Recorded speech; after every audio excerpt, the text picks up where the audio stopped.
Hello दोस्तों केम छो। तो चलो आज हूँ तमारी साथे बहु सिम्पल रेसिपी एक शेर करूँ छूँ जो कि मारी मम्मी बनावती थी। आमां आलू नाख्या था पण मैं आलू नहीं नाख्या। तो सौथी पहला तेल लई लीधुं छे, राई जीरुं अने लसण नाखी देवानुं छे, हींग नाखी देवानी छे। त्यारबाद आपणे नाखशुं डુંગળી, ठीक छे, झीणी समारेली नॉर्मल, ठीक छे। त्यारबाद आपणे थोड़ुंक एमां मीठुं नाखशुं, धीमी आँच पर राखशुं, थोड़ुंक पाणी नाखशुं, ठीक छे। अने आ आपणी शाक बनावी छे चणानुं, काळा चणा, जी हाँ, जे कि बहु ज प्रोटीनथी भरपूर होय छे, बहु ताकतवर होय छे। तो तमे आ रीते एकवार बनावजो, बहु टेस्टी लागशे। त्यारबाद टमेटा अने लीला मरचां नाखी देवाना छे। तीखा तमारी लीला मरचां तमारा स्वाद अनुसार नाखी शको छो। त्यारबाद आपणे बधा मसाला नाखीशुं एमां, ठीक छे।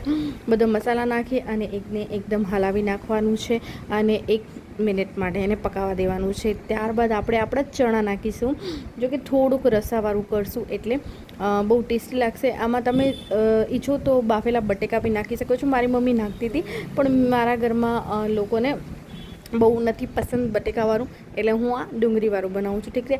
તો બિલકુલ રેડી છે આપણું શાક, એકદમ તેલ માથે છૂટું પડી ગયું છે। એને 5 મિનિટ ઢાંકી અને ધીમે તાપે ચડવા દેવાનું છે, એટલે બધું એકદમ મિક્સ થઈ જાય અને ટેસ્ટી શાક પૂરી સાથે, રોટલી સાથે તમે ખાઈ